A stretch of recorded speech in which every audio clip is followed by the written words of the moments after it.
dalam jangka waktu 5 tahun itu bisa menghemat ongkos sekitar 54 juta Wow, rupiah per orang. iya Dan itu besar ya Prof, ya itu 54 juta.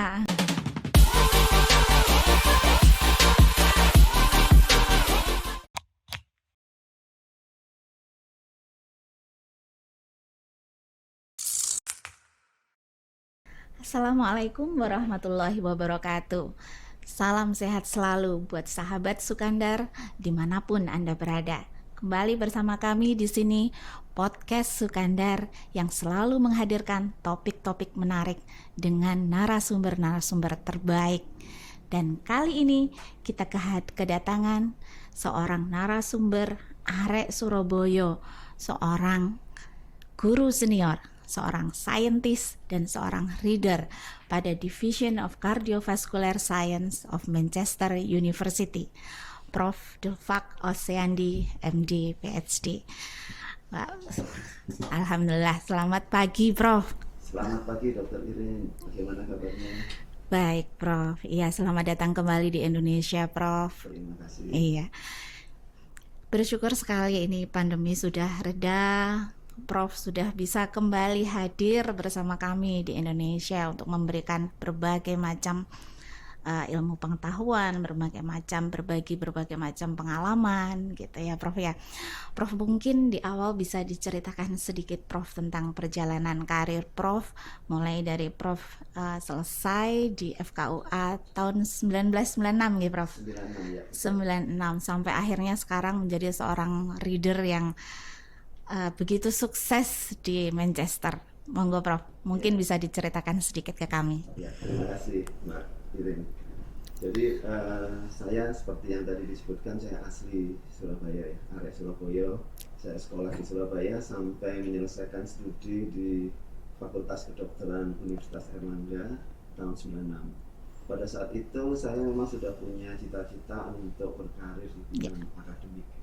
Jadi akademik itu maksudnya riset dan penelitian, juga mengajar di universitas. Wow, memang cita-cita dari dulu berarti nggak Prof? Ya, tapi bukan berarti saya juga tidak ingin menjadi klinisi. Waktu itu masih bingung gitu, mau arah kemana, apa saja masih terbuka.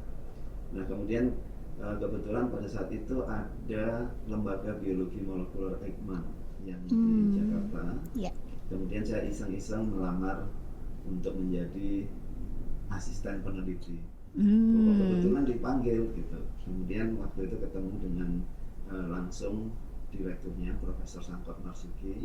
Saya diwawancara, kemudian ditawarin untuk menjadi asisten peneliti, dan itu saya sangat bersyukur, sangat beruntung ya, langsung bekerja di bawah bimbingan dari Profesor Sangkot Marsuki, juga ada Profesor Herawati Sudoyo dan lain sebagainya. Nggak lama saya di Eijkman, cuma 1,5 tahun, karena juga berkat bimbingan, juga support dari senior di Jakarta, saya dapat beasiswa ke Australia untuk mengambil studi pasca sarjana dari master sampai akhirnya selesai S3 itu di Brisbane di University of Queensland. Selesai dari sana, karena beasiswa waktu itu dari pemerintah Australia, saya kemudian minta izin untuk lebih mengembangkan diri dan mencari pengalaman di negara yang saya belum pernah ke sana.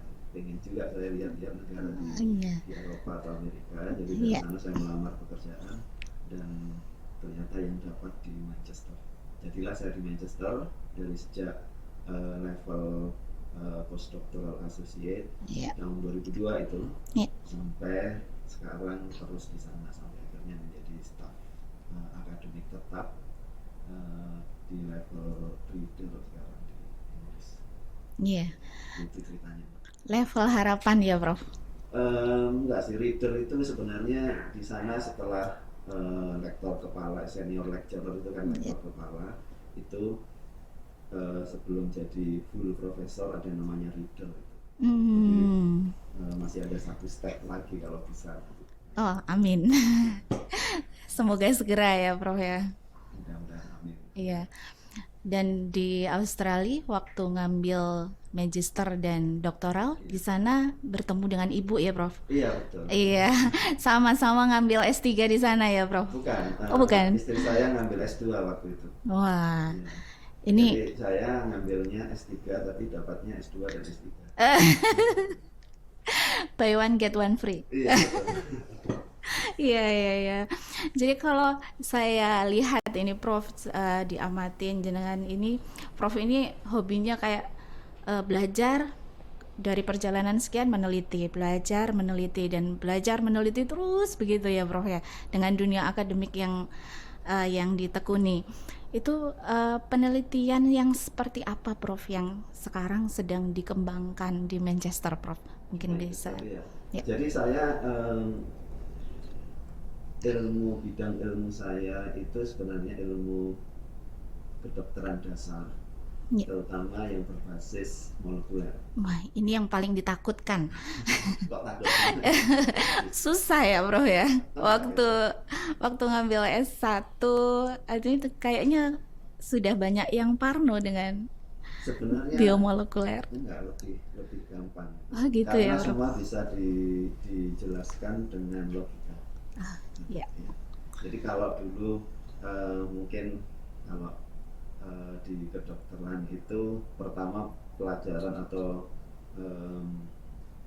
bidang studi yang pertama itu kan anatomi ya. Ya. Itu sebenarnya molekuler itu sama kayak anatomi juga, tapi anatomi di level DNA. Ya. Ya dari situ saya mengembangkan risetnya waktu di Australia. Saya belajarnya banyak prinsip-prinsip dasar genetika molekuler. Jadi bagaimana merekayasa genetika, Ya. menghandle molekul-molekul kecil begitu, mempelajari bagaimana regulasinya secara dasar, jadi dasar biologinya. Betul. Kemudian waktu di Manchester saya mengaplikasikannya di bidang kardiologi atau penyakit jantung dan vaskuler. Ya. Jadi intinya riset saya di sana adalah berusaha mempelajari penyakit-penyakit jantung dan pembuluh darah di level molekul sampai ke level gennya, DNA, atau bahkan nanti setelah ini mau ke nano medicine-nya. Oh, lebih kecil lagi ya, Prof. Dok, itu diterapkan sampai sejauh mana, Prof? Masih in vitro, in vivo? Ya, kalau saya tugasnya kan dengan kemampuan dan kapasitas riset yang dipercayakan di saya di sana, saya tugasnya mencari sesuatu yang baru. Jadi pertama pasti kalau ada penyakit yang menjadi masalah kesehatan yang banyak, misalnya gagal jantung atau serangan jantung akut yang obatnya belum memuaskan, ya terapinya belum bisa menyembuhkan secara menyeluruh. Jadi tugas kami itu untuk mempelajari sebenarnya prosesnya di level yang kecil-kecil di organ jantung sampai yang kecil itu terjadi apa gitu. Dari situ kalau sudah ada yang kita bisa pahami dari level molekuler, nanti kita akan cari mana yang bisa ditarget atau kita betulkan supaya bisa menjadi pendekatan terapi baru. Itu lewat level DNA, protein atau apa itu terserah. Nah, kalau kita sudah menemukan itu, kita harus mencobanya di level sel pakai kultur jaringan, kultur sel. Kemudian kalau sudah ke level hewan coba. Nah, itu kami bisa punya kapasitas di situ. Kalau itu sudah ada, itu kemudian bukan wilayah ranah kami di lab saya di Manchester. Itu kami akan tentu kami mempublikasikan, kemudian mengkomunikasikan ke pihak yang punya kapasitas untuk mengembangkannya sebagai terapi. Karena harus perlu uji yang lebih panjang lagi. Betul. Uji hewan yang besar, kemudian uji toksisitas, keamanannya di pasien yang sehat, di individu yang sehat dulu, dan seterusnya. Itu bukan tugas kami lagi. Beda divisi mungkin ya, Prof ya. Beda. Lebih sering malah itu sudah diambil oleh perusahaan farmasi. Oh, oke. Jadi begitu. Jadi kalau sudah sampai begitu, itu sudah urusan apa itu namanya intellectual property dan sebagainya, udah urusan universitas, sudah sana. Kita juga sudah di luar itu, kami tinggal cari target yang baru. Oh, Jadi iya iya Prof. mainnya begitu kan, kami kembali lagi cari yang lain. Iya, iya, iya Prof. Nah ini Prof, sebagai seorang arek Surabaya, warga Indonesia yang pastinya masih atau bahkan sampai sekarang masih mempunyai nasionalisme yang besar nih ya Prof ya. Jadi begitu banyak yang Prof sudah kembangkan di Manchester. Mungkin yang untuk kami yang ada di Indonesia ini Prof, apakah ada suatu penelitian atau hasil karya yang memang dilakukan di Indonesia dan akan berdampak banyak pada masyarakat di Indonesia Prof? Iya, betul itu, Dokter Irin. Ya. Jadi saya di Manchester itu sejak 2002. Sebelumnya di Australia sejak 1998. Ya. Jadi setelah sekitar 10 tahun, 15 tahun, itu saya sudah mulai mikir ini mungkin sudah saatnya memberikan sesuatu buat Indonesia, pay back, bayar utang saya dulu. Saya kan sekolah di sini dari kecil dan besar, saya juga keluarga semua masih di sini.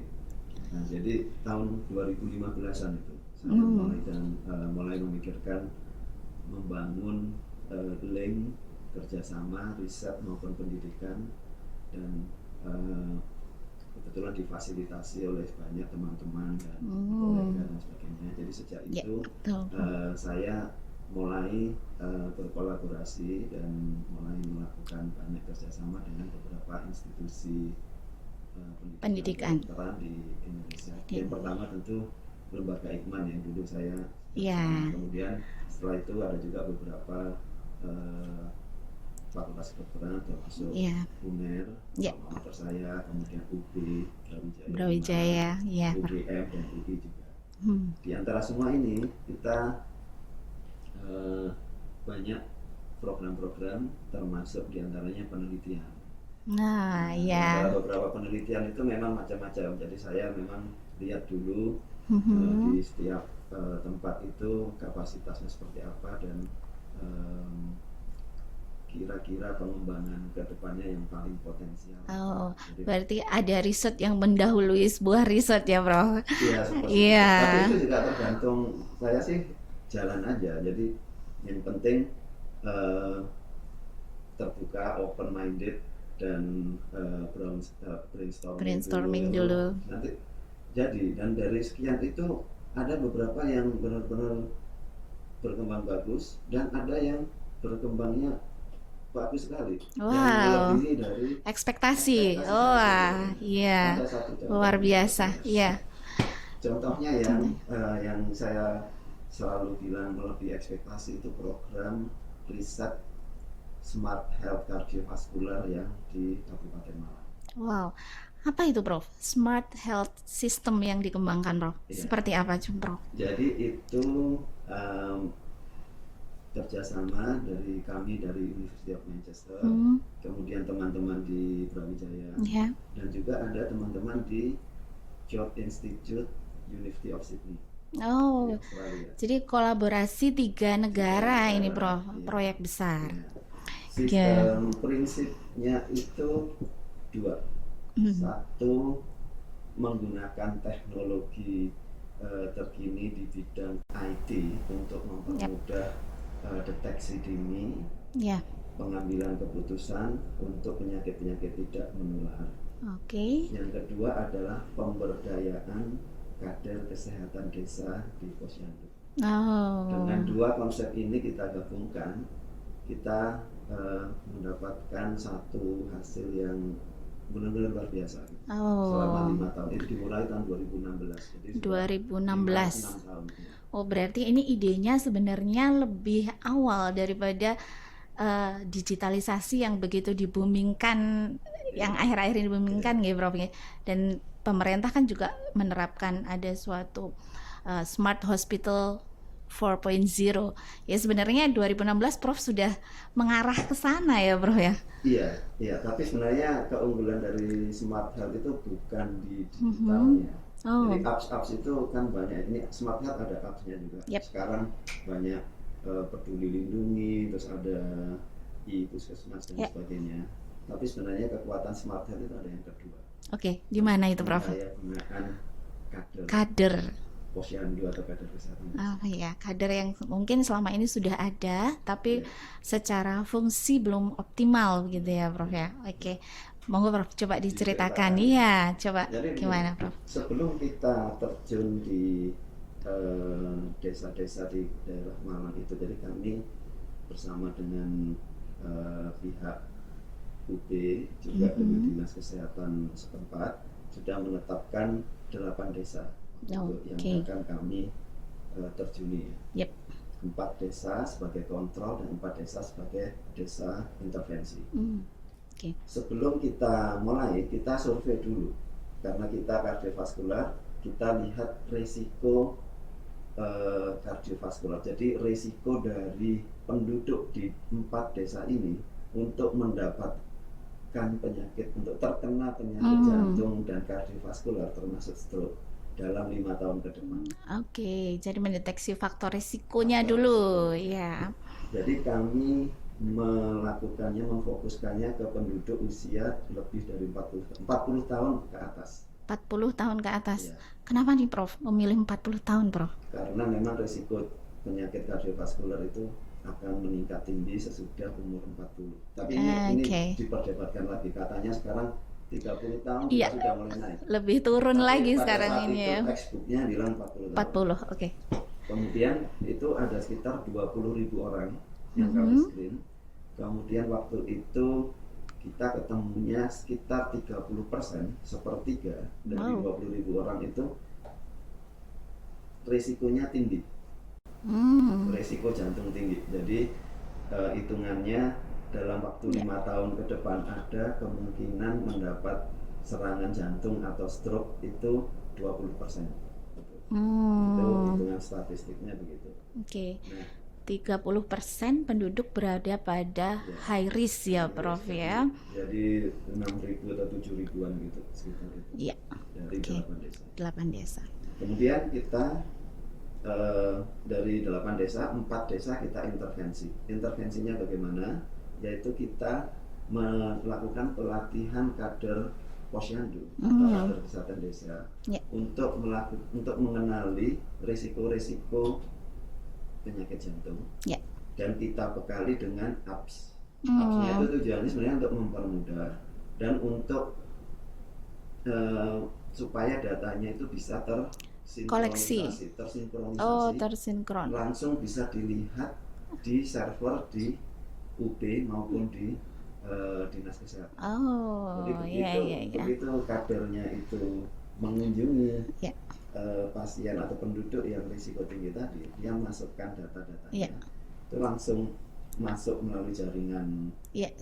ponselnya, langsung datanya masuk. Iya, jadi Saya dari Manchester bisa lihat juga. Iya, jadi ada kayak bank, Data, iya bank data ya, Prof Karena ya. kita tahu juga ini benar dilakukan atau enggak karena bisa dilacak dari GPS-nya. Oh iya. Itu satu itu. Ya. Tapi sebenarnya yang lebih penting adalah dari semua yang terdeteksi risiko tinggi itu, kita anjurkan untuk dirujuk ke dokter atau ke puskesmas atau ke dokter di Malang. Ya. Kemudian dikasih obat dan diminta untuk seperti yang diketahui, sebenarnya kalau minum obat itu ya pasti penyakitnya bisa dikontrol. Oh ya, jadi saya mau kembali ke belakang dulu. Dari semua yang risiko tinggi tadi itu, sebagian besar risikonya disebabkan oleh hipertensi. Hipertensi. Ya. Jadi intinya kalau kita bisa mengontrol hipertensi, maka ini mungkin risikonya bisa turun. Betul. Bagaimana mengontrolnya? Yaitu menyuruh mereka minum obat. Ya. Bagaimana supaya patuh minum obat? Kita minta pertolongan atau memakai sistem memberdayakan kadernya ya, Prof ya. Jadi dari survei awalnya yang ditemukan adalah hipertensi sebagai faktor risiko. Iya, betul. Yang paling tinggi pada masyarakat di situ adalah hipertensi ya, Prof ya. Wow, angka yang sangat besar. Jadi di situ kemudian diberdayakan kader dan kemudian eh, hasil yang didapatkan seperti apa, Prof? Iya. Jadi Jadi hasilnya gimana? setelah 1 tahun setelah dimulai intervensi oleh kader, kita melakukan survei yang sama Mhm. dengan di kontrol desa kontrol tadi juga dilakukan survei yang sama. Ya. Yang terjadi adalah sekitar 31 dari 3 orang yang berisiko tinggi di Ya. daerah intervensi Hmm. akan berbalik menjadi tidak berisiko tinggi. Iya, Jadi iya, kita iya, nggak iya. bisa menurunkan 100%, tapi itu sudah angka yang sangat Besar. besar. Iya. Karena kalau dihitung ongkos apa itu kalau misalnya nggak dikontrol risiko tinggi, maka dia akan kemungkinan mendapatkan serangan jantung atau Ya. stroke itu tinggi. Ya. Jadi 5 years-nya Iya. untuk mendapatkan penyakit-penyakit di bidang kardiovaskuler dan cerebrovaskuler mungkin ya, Prof. Iya. Jadi tinggi ya, Prof.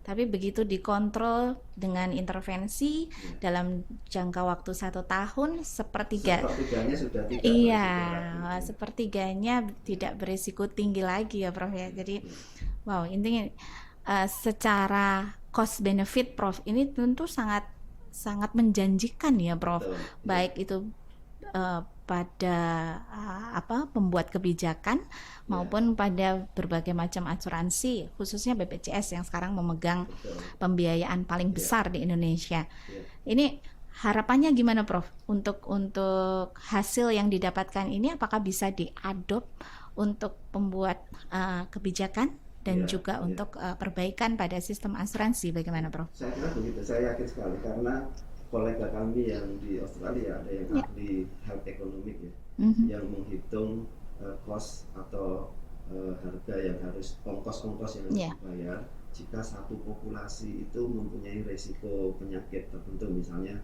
seperti tadi Ya. resiko kardiovaskular.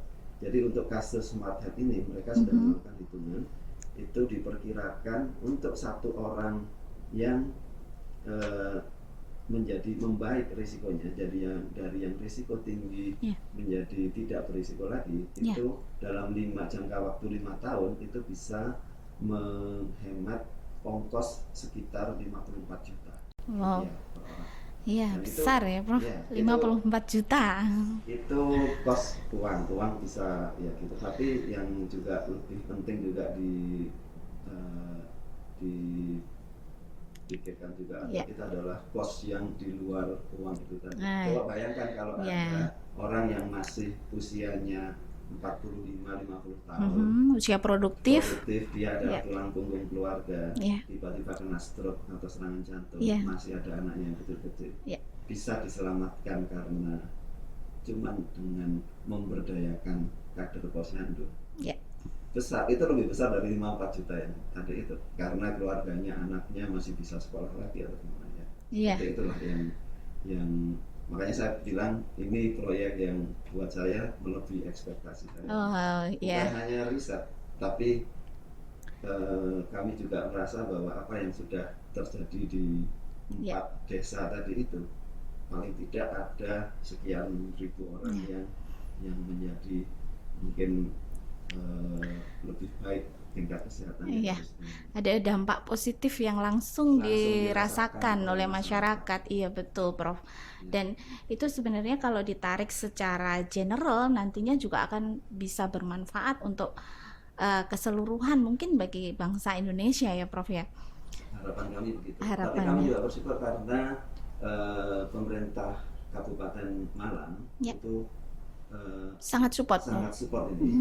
Kemudian dari yang tadi 4 desa atau 8 desa tadi itu, sekarang pemerintah Kabupaten Malang sudah mencanangkan dan mengembangkannya untuk diterapkan di 100 desa. Wow. Tahun ini. Iya. Tahun ini targetnya 100 desa. 100 desa. Dan itu oleh Pemkab Malang, dan konsultasinya itu masih tetap di tim Smart Health dengan biaya yang ditanggung oleh pemerintah Australia. Wow. Jadi sejauh ini kelihatannya cukup sangat maju. Iya. ada kemungkinan nanti bisa dilebarkan kembali ya, Prof? Iya, monggo. Kalau kami dari tim Smart Health dari Manchester itu harapannya memang untuk dipakai di semua tempat atau setiap daerah yang mau, tidak ada anunya, ini tidak ada apa itu hak cipta dan sebagainya Oh, bebas. tapi untuk mendukung support yang dari Australia yang berupa fundingnya itu masih ada kemungkinan juga bisa dilebarkan, Prof? Funding dari Australia itu bukan untuk em, programnya, fundingnya itu cuma untuk membiayai profesor-profesor dari Australia itu untuk tetap bekerja Oh, menjadi konsultan di sana. oh gitu, ya, ya, ya. Jadi sebenarnya yang di Malang itu yang mengembangkan sampai 100 desa tadi itu dari Pemkab Ya, ya, sama dari UB itu. ya, jadi kekuatan Pemkab setempat ya, Prof ya.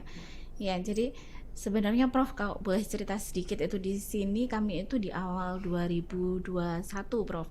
Kita 2000 ya 2021 kita itu sempat eh, memakai aplikasi yang free tapi di Android yang free gitu, Prof. Jadi kita asal ngambil aja, maksudnya ya dengan beberapa riset mana yang terbaik kita coba ambil, kita aplikasikan untuk pasien kita. Tapi waktu itu kita hanya sebatas pada collecting data dari pengukuran home blood pressure monitoring mereka yang dilakukan di rumah. Jadi dimasukkan dalam aplikasi itu dan mereka ketika kontrol menyodorkan ke kami dengan report, dan juga di aplikasi itu kan ada suggestion. Kalau misalnya segini, ini yang harus dilakukan, ini termasuk dengan exercise yang memang boleh dilakukan dengan hasil yang didapatkan. Walaupun memang tidak 100% betul karena kan individual ya, Prof, sifatnya. Jadi tapi paling tidak itu membantu sekali. Jadi pasien bisa lebih aware, dia memiliki data yang bisa berkelanjutan, dan kami sebagai tenaga kesehatan juga lebih mudah dalam memberikan edukasi dan mengontrol. Iya, tapi sayangnya memang kami belum punya aplikasi sendiri, Prof. Jadi sebenarnya aplikasi itu bukan yang masalah. Kalau tadi seperti yang saya bilang, kalau yang di Smart Health itu suksesnya bukan karena aplikasinya canggih, aplikasinya biasa aja. Jadi suksesnya itu karena programnya itu memang ditekan gitu untuk masuk di targetnya, yaitu dengan menggunakan kader. Dan kuncinya di situ. Jadi untuk mencegah atau mengintervensi penyakit problem kesehatan di satu populasi, sebenarnya bisa melakukan pendekatan dengan sesuatu yang sederhana yang sebenarnya kita sudah punya, terpikirkan sebelumnya gitu. Jadi kalau misalnya satu daerah itu seperti tadi di Malang, banyak sekali yang risiko tinggi kardiovaskular, gimana ini menurun? Ternyata ada sesuatu yang sudah ada di masyarakat kita sendiri, yaitu kader. Itu kan sudah lama kan. Iya. Saya itu waktu pertama kali konsep itu tuh saya dengarnya itu waktu ada semacam konferensi di Jakarta. Waktu itu saya datang, ada profesornya yang dari Australia itu datang, dia presentasi di depan, dia ngomongin tentang konsepnya Smart Health itu. Saya langsung dalam hati, itu Indonesia ada kader. Saya bisa dulu kuliah di UNER itu ada. Waktu KKN ya, Prof? Bukan KKN. Bukan. Itu loh, kalau kita itu ada community medicine. Sudah tahu kalau kader itu sudah memang sudah ada. Indonesia itu kader itu rajin gitu. Ini kalau dimasukin di intervensi lewat itu pasti berhasil. Jadi dia itu waktu itu bilang gini, waktu setelah itu saya ngomong sama profesornya itu dari Sydney itu.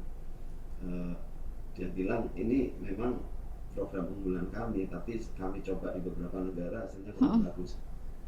Terus dia bilang, bisa nggak kita coba di Indonesia? Pertamanya cuma ngopi-ngopi sambil ngopi sesudah. Iya. Memang awalnya berupa obrolan ringan ya, Prof. Tapi akhirnya menjadi sesuatu yang bermanfaat sekali. Harapannya untuk masyarakat banyak. Nah, ini Prof, kalau misalnya sebuah penelitian di suatu daerah itu kan seperti yang tadi sudah dilakukan Prof, itu kan impact-nya bisa banyak dan sangat bermanfaat. Nah, ini kalau misalnya seperti kami Prof di RSUD, di mana di RSUD kan ada pelayanan, ada pendidikan, ada penelitian, yang mana penelitian itu kadang itu menjadi sesuatu yang belum digarap secara bagus gitu Prof. Nah, kita kadang itu mau menumbuhkan untuk semangat meneliti di antara teman-teman atau meyakinkan pada suatu instansi bahwa oh ini loh, dengan sebuah penelitian yang ada ini kita bisa menghasilkan sesuatu yang banyak. Banyak itu bisa dilihat dari berbagai macam sisi. Nah, mungkin ada suatu sedikit gambaran Prof, keuntungan apa saja sih Prof, atau apa saja yang bisa dihasilkan, mungkin nggak hanya dari sisi uang ya Prof ya, yang bisa didapatkan, keuntungan yang didapatkan baik itu untuk dokter yang meneliti atau tenaga kesehatan lain yang meneliti, dan juga mungkin untuk instansi atau mungkin untuk suatu daerah regional tertentu yang memang mempunyai data atau kualitas penelitian yang bagus gitu Prof. Ya. Mungkin Ya, bisa jadi bisa. betul sekali. Jadi sebenarnya tugas dari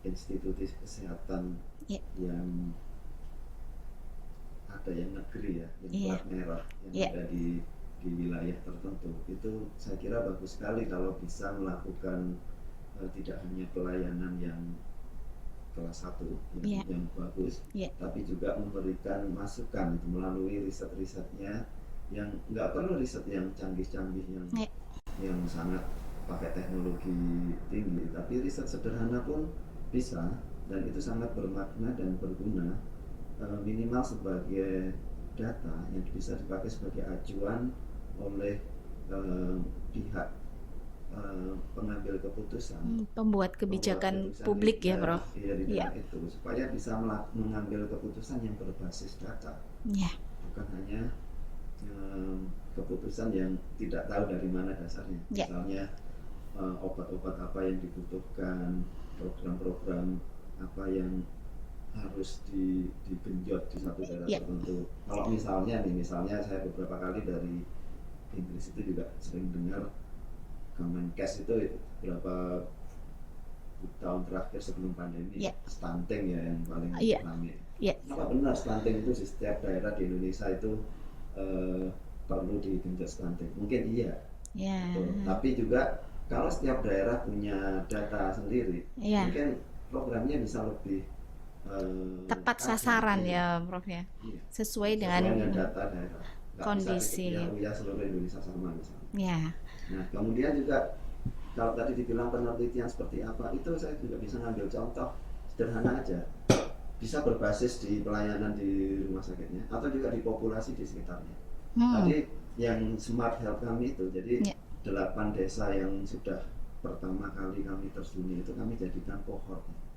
Jadi sama cohort itu artinya populasi itu akan dipelajari terus diikuti ya Prof sampai ya. ke depannya. Ya, Nah, sama teman-teman di UP juga diikuti terus, dan mereka kreatif juga melakukan penelitian yang ada yang bukan yang dari awal. Kami kan dulu risiko kardiovaskular, ya, iya, iya, kami terus mengikuti itu, tapi bisa juga diteliti aspek lain. Yang paling sederhana itu dari teman-teman dari farmasi kalau nggak salah di sana. Kemudian mengevaluasi kan gitu di dalam penelitiannya itu, para yang tadi hipertensi itu dikasih obat, terus mereka sederhana aja dilihat efeknya. Kalau obatnya generik sama non generik, turun tensinya lebih signifikan iya, yang mana gitu ya ada Prof. bedanya nggak? Iya, Saya nggak tahu jawabannya, mungkin sama mungkin atau ada bedanya. Dan itu kan bisa menjadi masukan buat pengambil keputusan. Nanti kalau pesan obat yang digratiskan untuk semua masyarakat itu pesan yang mahal atau harus yang merek ini? Ya seperti itu. Jadi dari satu penelitian besar muncul pohon-pohon penelitian, anak-anak penelitian yang banyak. Yang Ya, saya sendiri nggak tahu di sana sudah menghasilkan berapa penelitian, berapa paper publikasi, mungkin lebih banyak dari yang saya perkirakan. ya, Saya tahu. ya. Mungkin dari tadi, dari research awal yang begitu banyak populasi atau masyarakat yang dengan darah tinggi ya Prof, dengan hipertensi, terus akhirnya mencetuskan banyak penelitian yang mungkin salah satunya penelitian yang dikembangkan di Surabaya juga ya Prof ya, Oh iya, tentang keterkaitan antara darah tinggi dengan penurunan titer antibodi iya, iya, pada petugas kesehatan ya Prof, itu yang diambil ya, iya, iya, petugas kesehatan yang sebelumnya mendapatkan vaksinasi COVID-19 iya, yang iya, inactivated ya Prof ya. iya. Ya, mungkin bisa diceritakan Prof. Jadi dengan adanya suatu data dasar yang diambil dari penelitian sebelumnya, kemudian ditarik dan ada kondisi pandemi yang tiba-tiba muncul, oh ini harusnya ada sesuatu, mungkin selain komorbid dia juga akan membuat sesuatu yang lain pada individu pasien dengan darah tinggi. Mungkin bisa diceritakan Prof. Jadi tadi saya cerita bahwa pertama kali saya memulai banyak proyek kolaborasi dengan Indonesia, bukan hanya UP ya, ada salah satunya dengan UNER. Ya. Kemudian dengan UNER banyak sekali sudah uh, uh, memulai kolaborasi penelitian juga pendidikan. Setelah itu COVID. Ya. Pada saat COVID itu saya nggak bisa balik Datang ke secara rutin Indonesia. ke Indonesia Ya. yang sebelumnya bisa 3-4 kali dalam setahun. Ya. Tapi ada di balik apa itu ketidaknyamanan karena COVID, tentu ada Hikmah. kesempatan juga. Jadi Iya. saya selalu itu prinsip saya selalu di balik suatu Kesulitan. ada opportunity. Iya, betul. Jadi riset-riset pada saat itu semuanya terfokus pada COVID. Kemudian beberapa teman-teman di UNER, di Erlangga dan juga Rumah Sakit Sutomo itu karena saya sudah sering ke sana sebelumnya jadi kenal. Jadi mereka mulai berdiskusi, brainstorming lagi kira-kira yang bisa dipelajari. Salah satunya itu dengan Dr. Gatot Sugiharto. Ya, penyakit dalam betul. Beliau waktu itu memang merupakan yang memimpin vaksinasi salah satu yang ditugasi untuk mengevaluasi efektivitas dari. Betul. Ya, beliau kemudian kami berdiskusi, kemudian sudah mendesain, kita mau lihat bagaimana sebenarnya respon vaksinasi pada tenaga kesehatan, diikuti terus.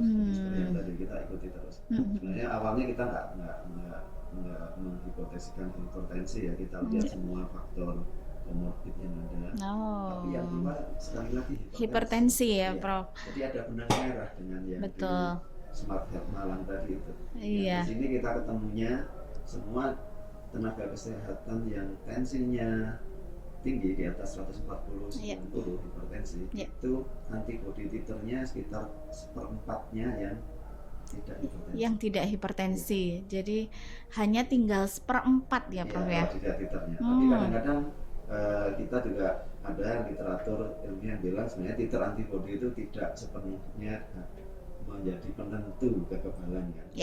Ada faktor-faktor lain. Tapi kemudian kita lihat itu tadi yang diperiksa antibodinya cuma 100 orang. Kemudian kita lihat 2.800 juga ini kerjasama dengan Rumah Sakit Bangkalan. Oh iya, di Bangkalan. Kita ikuti dari semua yang divaksin itu selama 1,5 tahun, enggak sampai dari Januari ya mulai vaksin tahun lalu sampai Oktober kita ikuti. Setelah itu ada varian Delta. Banyak yang kena lagi. Iya betul. Kita ikuti terus kemudian kita lihat ke belakang. Yang banyak yang kena infeksi lagi dan sudah divaksin itu kebanyakan hipertensi. Ya, jadi yang hipertensi itu saya lupa angkanya, saya lihat di papernya. Tapi beberapa kali lipat lebih tinggi resikonya untuk yang namanya breakthrough infection, infeksi padahal sudah divaksin. Jadi itu membuktikan bahwa yang tadi antibodinya cuma seperempatnya ternyata juga menjadi lebih tinggi kemungkinannya untuk kena infeksi ulang. Iya. Jadi memang darah tinggi itu berarti masih menjadi suatu momok besar ya Prof. Jadi Betul, dia iya, merupakan komorbid iya, yang selain di sisi itu, di sisi yang lainnya juga ternyata dia dengan pasien hipertensi juga eh, ternyata mempunyai kecenderungan untuk terjadinya penurunan pada titer antibodi dan iya, juga kejadian untuk terjadinya infeksi ulang walaupun sudah divaksin ya Prof iya. untuk COVID-19. Jadi saya mikirnya hipertensi itu sebenarnya bukan penyakit primernya. Di sebagian orang mungkin hipertensi adalah manifestasi dari kondisi lain yang lebih lebih besar lagi. Ya, apa contohnya Prof? Kemungkinan disregulasi inflamasi, nanti saya terlalu ilmiah ini ngomong. Iya, iya. Ketidak Seimbangan. keseimbangan sistem imunologi. Salah Hmm. satu apanya itu manifestasinya adalah tensinya tinggi. Ya.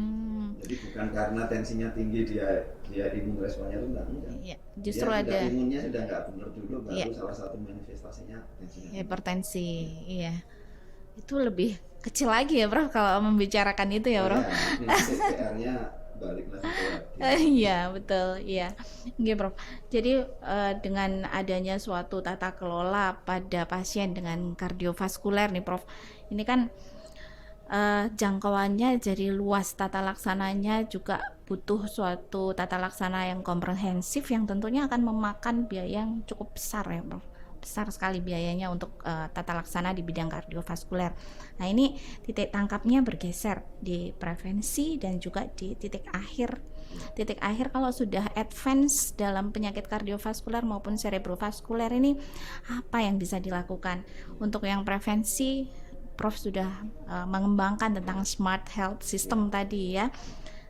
Kemudian yang di ujung nih Prof yang dihilir nih, yang dihilir ketika kita sudah pasiennya juga sudah menyerah, tenaga kesehatan dokternya juga sudah apa lagi yang harus saya lakukan untuk membantu pasien ini, itu kayaknya sudah hopeless gitu.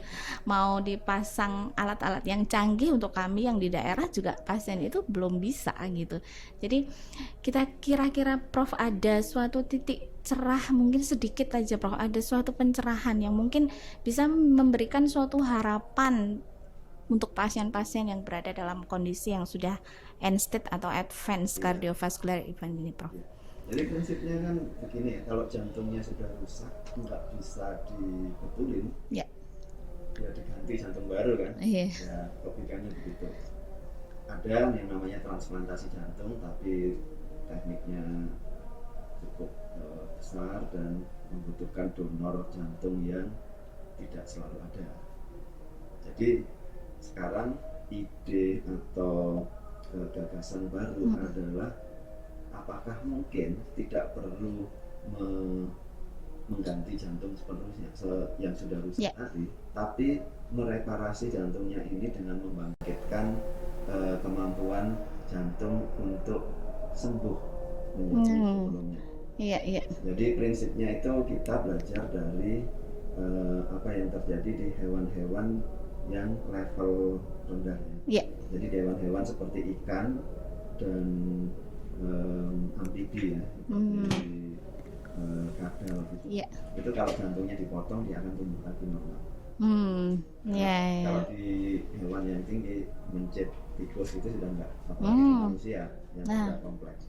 Jadi kita itu tugasnya yang tadi saya tadi molekuler itu kita ingin tahu kenapa jantung yang di hewan-hewan seperti ikan dan kadal tadi kalau rusak itu bisa balik tumbuh. normal lagi. Iya. Kita cari faktor apa yang membedakan itu. Kalau itu sudah ketemu dan kita sudah mulai ada tanda-tanda menemukan rahasianya itu, kita idenya adalah membuat jantung yang sudah rusak di manusia tadi dipicu supaya dia mereparasi sendiri. Ya. Itu namanya regenerasi. Regenerasi.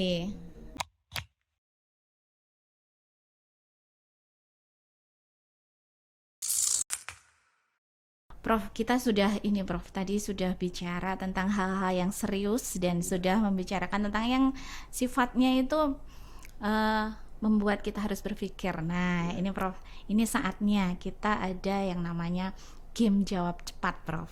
Oke, Gimana jadi tuh? di game ini Prof diharapkan untuk menjawab cepat tanpa berpikir apa saja yang ada di pikiran yang lagi terlintas gitu, Prof, tentang dua aspek yang sedang kita tanyakan. Ya, oke, kita mulai ya, Prof ya. Untuk game jawab cepat.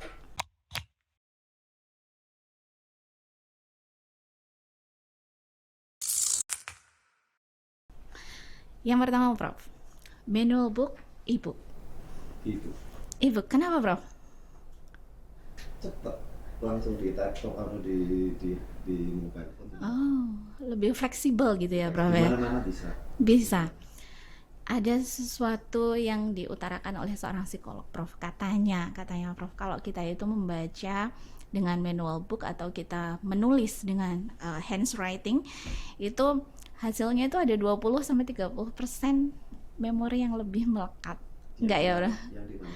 Maksudnya apa yang kita baca itu lebih teringat gitu, Bro. Dengan itu. Dengan manual Yang book. mana, Bro? Oh iya. Iya, saya juga nggak tahu juga ya, Bro. Kalau saya tadi sempat mikir lagi, kalau boleh saya nambahi alasan Iya. lingkungan. Ya. Iya, Nggak iya, perlu iya. kertas, kan? Betul, paperless. Ya, betul. Ya, oke. Kita lanjut ke pertanyaan kedua, Prof. Hippocrates, Charles Darwin. Charles Darwin, Kenapa, Prof? orang Inggris. Orang Inggris ya, Prof. Bukan Hippocrates yang bawa kedokteran ya, Prof ya? Bukan. Oh. Ada lagi alasan lain. Apa, Prof? Ya karena teorinya itu benar-benar teori yang mengubah Ya. anggapan kita Ya. tentang yang lebih besar dari itu, dari biologi, evolusi dan sebagainya. Seperti yang tadi teori saya bilang regenerasi Ya. dari itu jantungnya ikan atau Ya. kadal tadi bisa, itu kan dasarnya dari Darwin. Oh. Komparatif genomik Ada nggak korelasi dengan Iya. apa dunia yang Prof tekuni selama ini ya, Prof ya? Dan kalau Charles Darwin itu kan memang asli Inggris, jadi Wah. banyak di sana sangat diekspos. Ya. Di museum-museum banyak, saya Ya. jadi banyak baca tentang riwayatnya, tentang bagaimana dulu dia hidupnya seperti apa, dan itu Ya. menambah kekaguman. Ya. Ini mungkin karena tak kenal tak sayang Ya. sama Hippocrates itu. Kalau Hippocrates kan cuma simpahnya aja saya. Masih hafal sampai sekarang, Prof? Enggak. Oke, Prof. Ini sedikit relax. Bakso atau burger, Prof? Bakso. Kenapa, Prof? Ya saya hidup dari bakso dulu lebih kecilnya ya. Kenal Gitu ya, burger Bro? udah umur 20-an lebih kali. Gitu ya. Jadi kalau tadi ada jiwa Inggris yang keluar, kalau yang sekarang nasionalisme Indonesianya yang lebih dominan ya, Prof ya. Ternyata makanan bisa menumbuhkan nasionalisme yang cukup besar. Oke, berikutnya, Prof. Lari, yoga. Lari. Kenapa, Prof? Yoga itu di dalam rumah, saya suka di luar. Ya lari bisa di luar, di dalam rumah juga ya. Treadmill. Iya, tapi saya suka lari yang beneran. Saya tiap hari pagi sebelum kerja lari dulu di taman depan rumah. Wow. 2 kilo. Ya, sebenarnya ini ada filosofinya juga, Prof, pertanyaan ini. Jadi ada satu yang menyatakan juga bahwa lari, pola olahraga itu berkaitan dengan psikologi seseorang. Jadi kalau dia itu suka lari nih, Prof, biasanya tipenya itu yang ambi. Hidupnya itu ambisius, Prof. Bukan. Bukan, Prof. Jadi dia itu suka yang driving gitu hidupnya. Right. Jadi ada juga yang menyatakan korelasinya itu kalau yoga itu biasanya pada mereka yang memilih yoga itu lebih pada yang orang-orang yang kalem, tenang, yang filosof seperti itu. Tapi berarti Prof sesuai nih, hidupnya penuh dengan goal-goal yang harus didapatkan. Ibaratnya kalau dapat sekaki mintanya selutut, dapat selutut mintanya sepaha. Ada satu yang saya nggak seperti itu. Apa, Bro? Banjir. Banjir sekaki saya minta selutut. Harapannya nggak banjir gitu ya, Bro ya.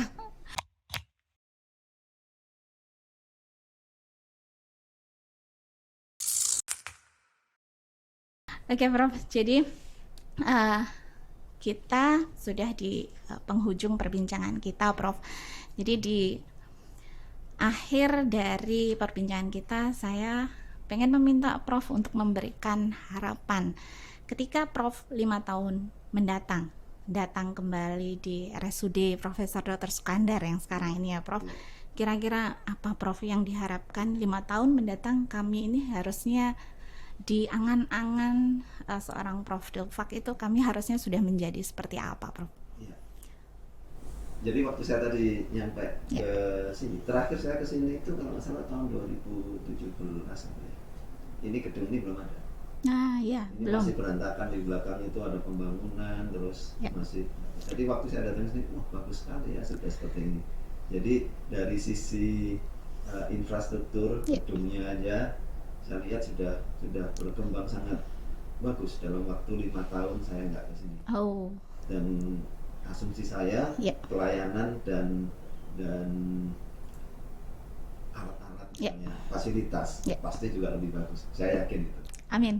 Harapan saya ke depan adalah tentu harus ditingkatkan dengan kualitas pelayanan dan terpenting adalah profesionalitas dan integritas. Tapi kalau mau ini nanti podcast sendiri nih.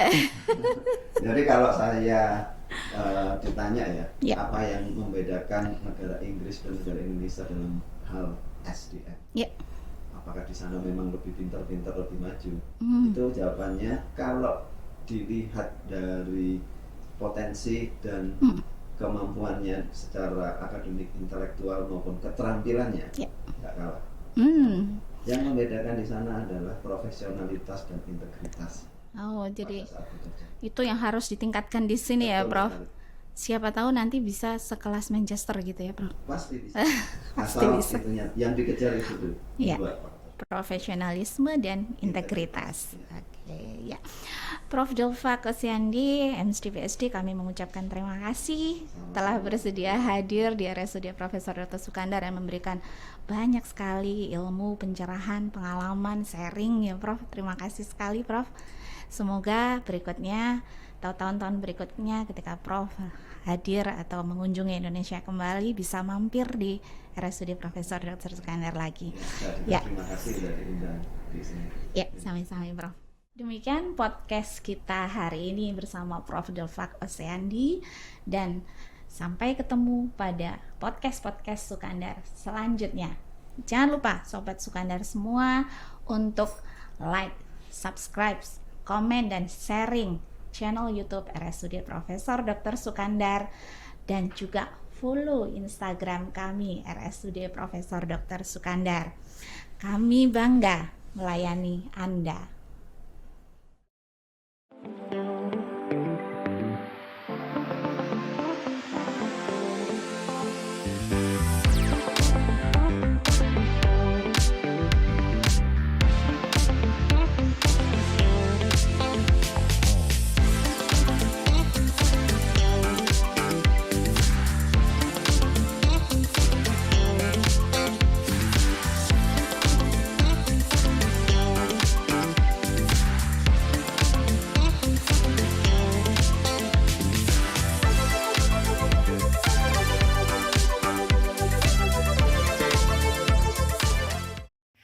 Sobat Sukandar semuanya, nantikan konten kami di Sukandar Podcast. Stay tune di akun YouTube kami ya, RSUD Profesor Dr. Sukandar, dan akun sosial media yang lain.